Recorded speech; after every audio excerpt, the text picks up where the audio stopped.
Okay, The Prince Warriors and the Sword of Rima, Volume 3 by Priscilla Shirer.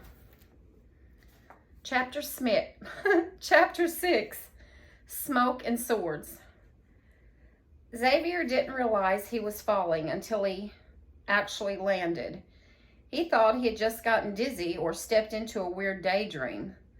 The back of his leg slammed against a hard edge as he flailed his arms to regain his balance.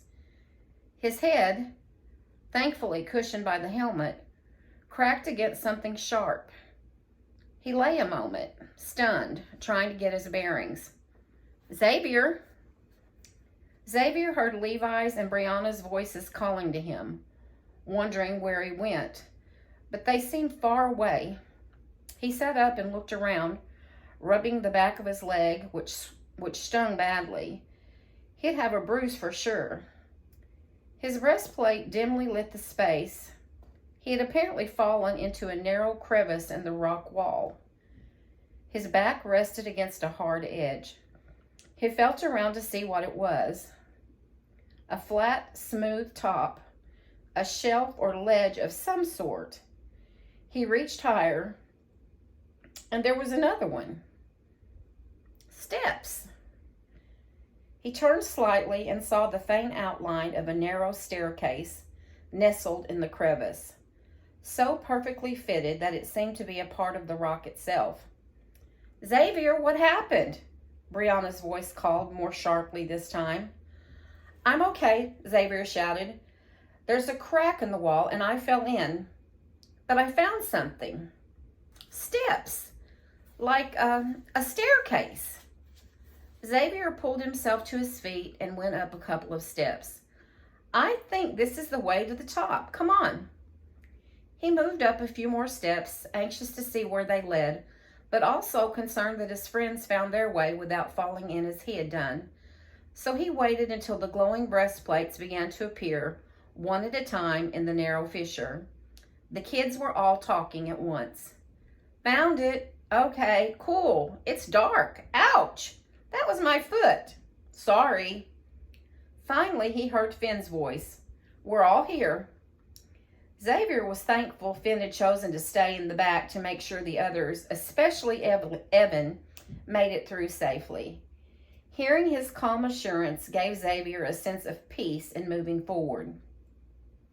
Cool. What's your step going up? Xavier glanced behind once more to confirm that all 6 breastplates were in place before continuing up the staircase. It twisted and turned in the rock, changing directions unexpectedly. He was almost glad he couldn't see how far up it went. One step at a time, he said to himself over and over. He looked back often to be sure the others were still following, although he was certain if someone began to lag or got into trouble, Finn would let him know. As time went on, the air became murkier until Xavier realized that they were walking, literally, into a cloud. The texture of the air grew thick and heavy, settling on him like a blanket, making it harder to breathe. The dense mist reflected the light of his breastplate, so he could no longer see the step in front of him. He warned the others about this, cautioning them to be careful and feel for each step. He could not see the sun at all. He just hoped it was still there.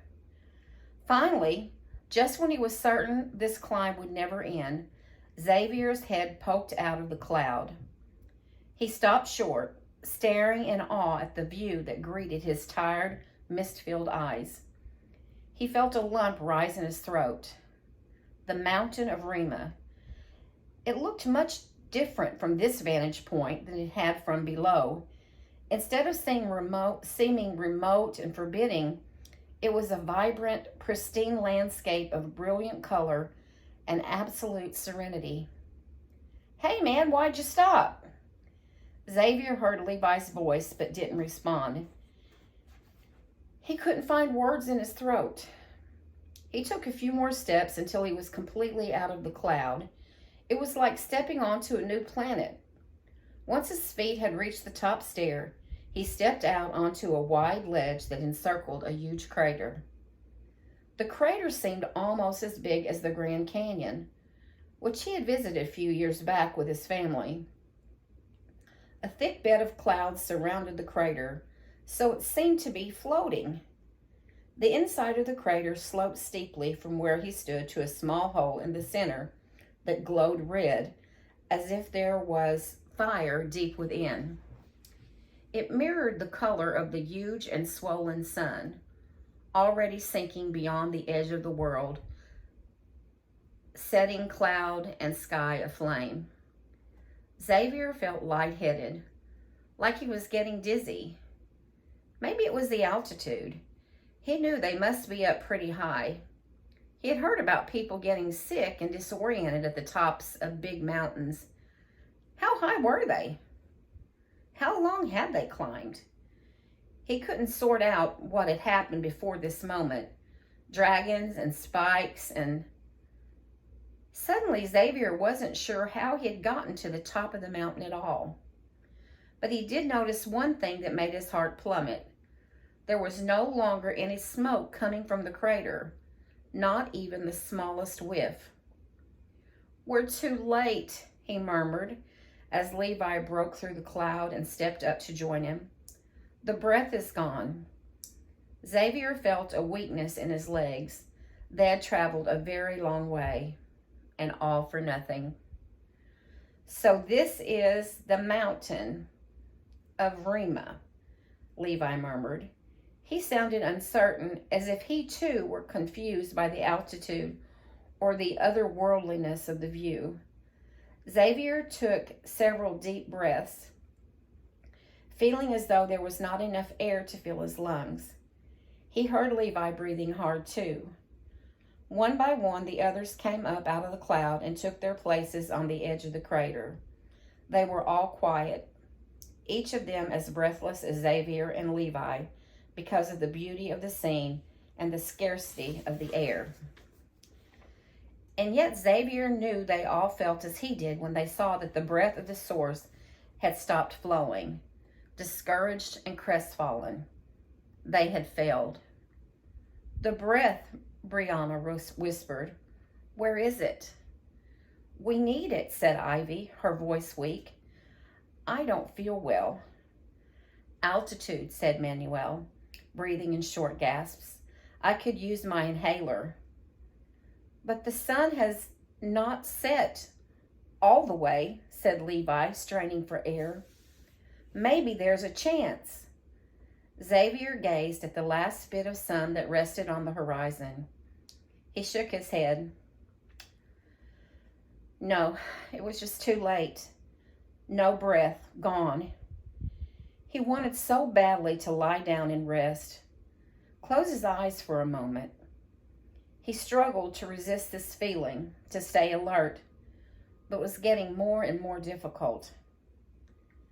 Then something stirred from the hole in the center of the crater, which had been so perfectly still since they had arrived. Xavier strained his eyes, struggling to focus. Had he only imagined it? A deep purple shadow appeared, slowly emerging from the depths of the red hole. Xavier blinked, thinking he was seeing things, hallucinations, brought on by lightheadedness. He was sure. But the shadow continued to rise until it spanned the whole crater, turning everything red to purple. The shadow had a form that seemed familiar, a flowing cape, wide sleeves, a pointed hood.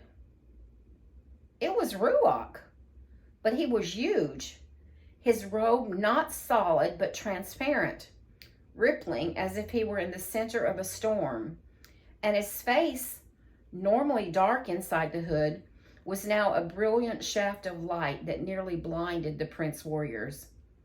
"Prince Xavier." A voice rose up from the depth of that incandescent light. Xavier thought he could actually feel it against his skin. He swallowed. The voice was similar to Ruach's, but different too. "I'm here," Xavier said aloud. To his surprise, all the other kids said exactly the same thing. It was like each of them had heard the voice say their own names. Prince Xavier, receive your sword. The fire of the inner creator suddenly burst into 7 separate flames, each one extending toward one of the warriors. Xavier drew back, sensing the danger of the fire, yet feeling irresistibly drawn to it. Smoke encircled the flame, spinning around it, stripping it to a white, hot core, straight and true. Xavier could make out the beginnings of a blade. The curls of smoke continued to spin, forming the hilt of a sword. Xavier sucked in a breath. There it was, hovering in front of him. His sword. The smoke dissipated as the core slowly cooled, the fire dying away. All that was left of the fire was the outline of the crest of a Horatos emblazoned on the hilt. Take it. Xavier glanced at the others, saw them reaching for their swords. Their eyes looked as though they were locked in a dream. Xavier still was not sure the sword was real, but the voice, Ruach, had commanded him. He stuck out his hand toward the hilt, fearing it might be too hot to touch, but the hilt was cool, cold even. He wrapped his fingers around it, drawing the sword toward him. It felt real, heavy like a real sword. He wrapped his other hand around the hilt, staring up at the gleaming blade, reflecting the brightness of the sun. The sun? Xavier looked into the sky, realizing that the sun was no longer setting. It had reversed course, rising in the sky, creating a nimbus of golden light around Ruach's shadow. The voice spoke again. Your armor is complete now. You were guided by the breastplate and given sure-footedness by the boots. You were held together by the belt, protected from the enemy's lies by the helmet, and shielded from danger by the shield. But the sword is different. The other pieces of armor are used for your defense, but the sword is for offense, attack. Therefore, you must learn to wield it with wisdom. Only then will it be useful. The shadow of Ruach began to recede, as if drawn back into the glowing red hole in the crater. Wait, Xavier wanted to shout. Come back. Show us how to use them. But the shadow soon disappeared.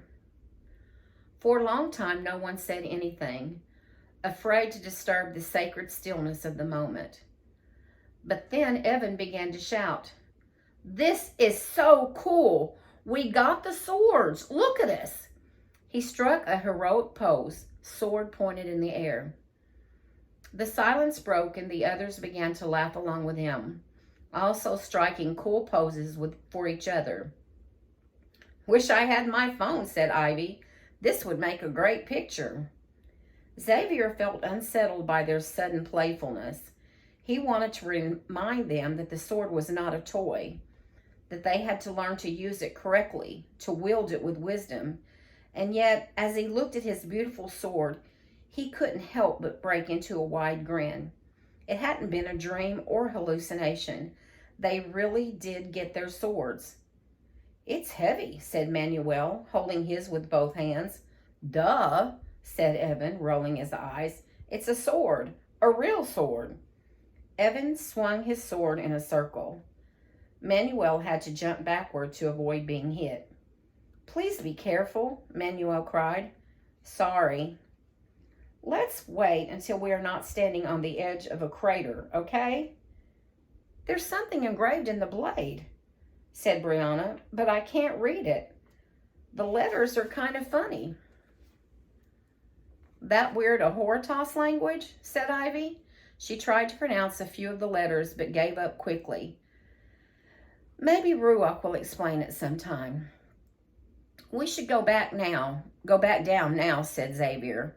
We've been here long enough. Suddenly, Ruach's voice rose up from the crater like a holy whisper, although his shadow was long gone. Be alert and courageous. Descending with the sword can sometimes be more difficult than ascending without it.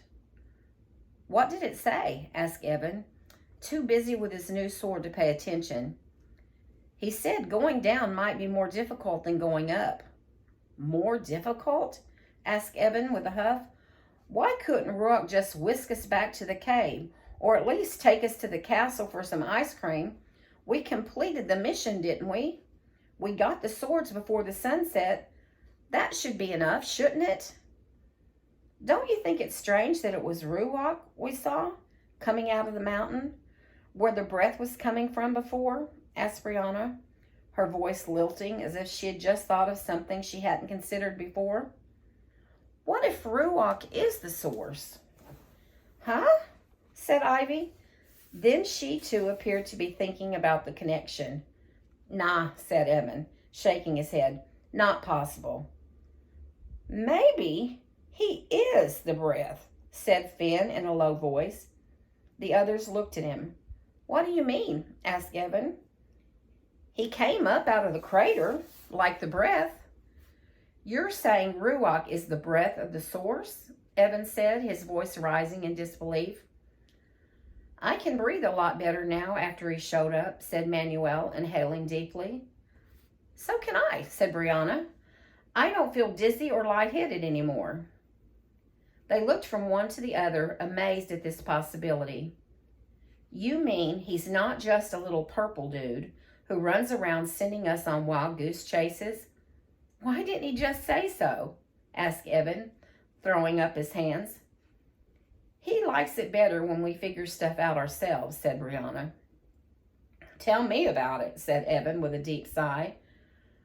Well, whatever he is, Xavier said, he told us to go down, so we better get moving. He glanced around, wondering which way to go.